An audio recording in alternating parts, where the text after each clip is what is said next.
Halo anak-anak cerdas, bertemu kembali di Helda Juliana Channel dalam video pembelajaran perkembangbiakan tumbuhan gimnospermae IPA kelas 9 bab 2. Emping melinjo merupakan makanan yang kaya akan manfaat.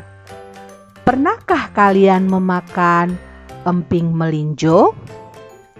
Adapun bahan baku emping melinjo adalah biji tanaman melinjo. Tumbuhan melinjo memiliki biji yang tidak tertutup kulit buah atau berbiji terbuka, disebut dengan tumbuhan gimnospermae. Pohon ginkgo, pohon pinus, pakis haji tergolong pada tumbuhan gimnospermae. Apakah bunga pada tumbuhan gimnospermae sama dengan bunga pada tumbuhan angiospermae? Menurutmu, bagaimana cara perkembangbiakan tanaman tersebut? Apakah tumbuhan gimnospermae memiliki cara perkembangbiakan yang sama dengan tumbuhan angiospermae? Nah, untuk menjawabnya, kita simak video berikut ya, Nak. Tumbuhan gimnospermae tidak memiliki bunga seperti tumbuhan angiospermae. Namun, tumbuhan gimnospermae memiliki alat perkembangbiakan generatif yang disebut strobilus atau runjung seperti gambar ini ya, Nak. Yang ini dia disebut strobilus jantan, yang gambar ini disebut strobilus betina. Pada tumbuhan pinus dan tumbuhan melinjo terdapat dua jenis strobilus dalam satu pohon, yaitu strobilus jantan dan strobilus betina. Sedangkan pada tumbuhan pakis haji, strobilus jantan dan strobilus betina terpisah atau tidak berada dalam satu pohon. Reproduksi tumbuhan gimnospermae.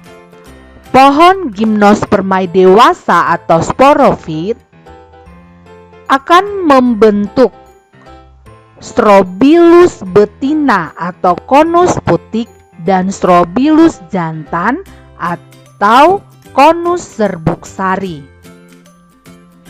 Sisik strobilus betina menghasilkan dua megaspora yang disebut sporofil, yang di dalamnya terdapat sel induk megaspora yang diploid 2N. Sel induk megaspora 2N dilindungi dalam lapisan nucellus dan lapisan integumen. Dalam siklus strobilus betina, sel induk megaspora membelah secara meiosis menjadi 4 sel megaspora. 3 sel tersebut mengalami lisis dan 1 sel tetap bertahan. Dalam siklus strobilus jantan terdapat ratusan mikrosporangium yang di dalamnya ada sel induk mikrospora 2N. Sel induk mikrospora lalu membelah secara meiosis dan menghasilkan mikrospora N haploid atau spora jantan. Mikrospora lalu berkembang menjadi serbuk sari yang akan terbawa angin. Ini serbuk-serbuk sarinya ya nak, yang terbawa angin. Dan hinggap di pangkal biji lubang mikrofil. Jadi dia hinggap di sini ya nak. Sel megaspora mengalami pembelahan mitosis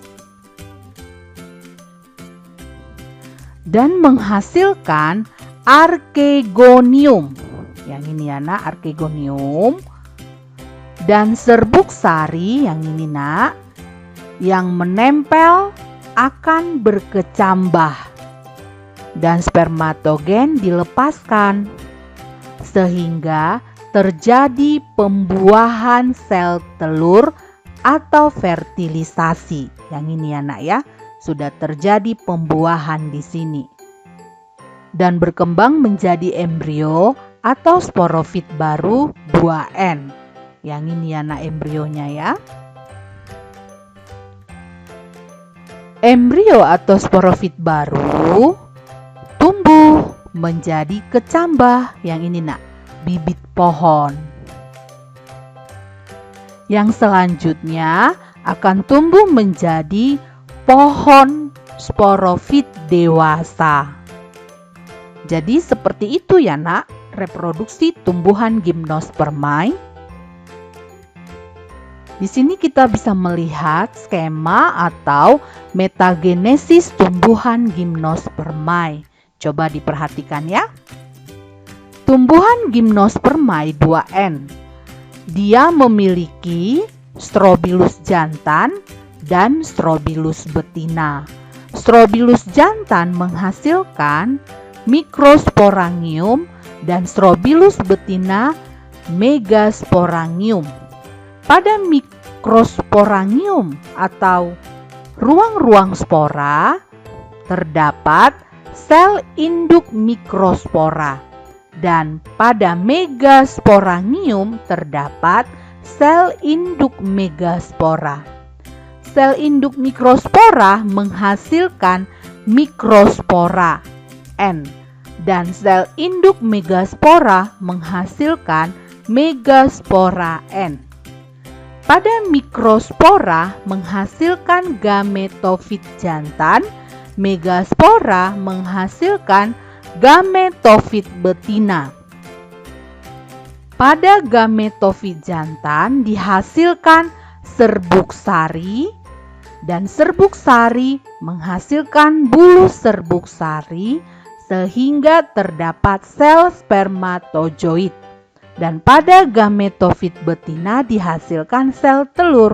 Sel spermatozoid dan sel telur bertemu, dia akan menghasilkan zigot, yaitu 2N. Zigot akan berkembang menjadi embrio. Embrio berkembang menjadi biji. Biji berkembang menjadi tumbuhan gimnospermae. Nah, tumbuhan gimnospermae ini akan kembali lagi ke siklus yang ini yang di atas tadi nak.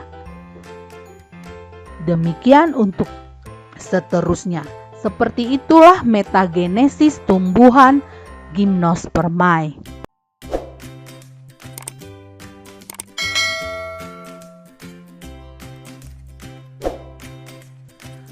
Tumbuhan gimnospermae dapat berkembang biak secara vegetatif.